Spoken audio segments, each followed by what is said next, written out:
Nakaanhin na ba ka sa Tugunan Falls? Kung wala pa, tara, ubani ko ninyo.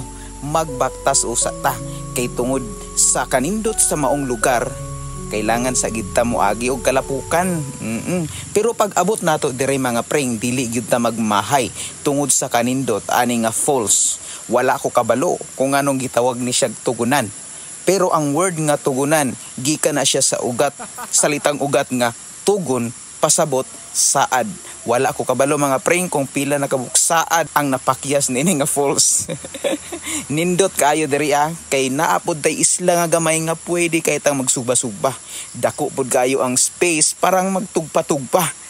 Nindot kayo mga preng kay lalom gid ni siya.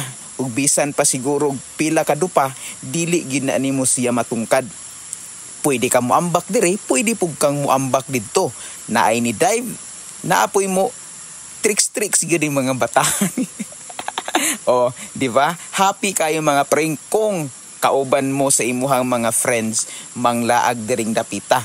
Walay entrance, walay bayad, basta mo agwanta lang gid kas kalapukan nga mo baktas. Naa siguro sa mga 300 meters mga preng ang baktasunon gikan sa highway.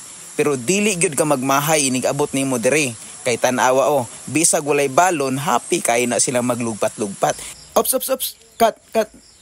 Sa maning duha diri nga. Mao di ang gitawag gid og Tugunan. Daghan gid kay mga tugon-tugon. Ambot lang og nangatuman. Kini di IC Boy Helmet na ata diri karon. Ug kung nagustuhan ninyo nga video, paki-share ko para pud mga ganahan na pud ang buhat og content.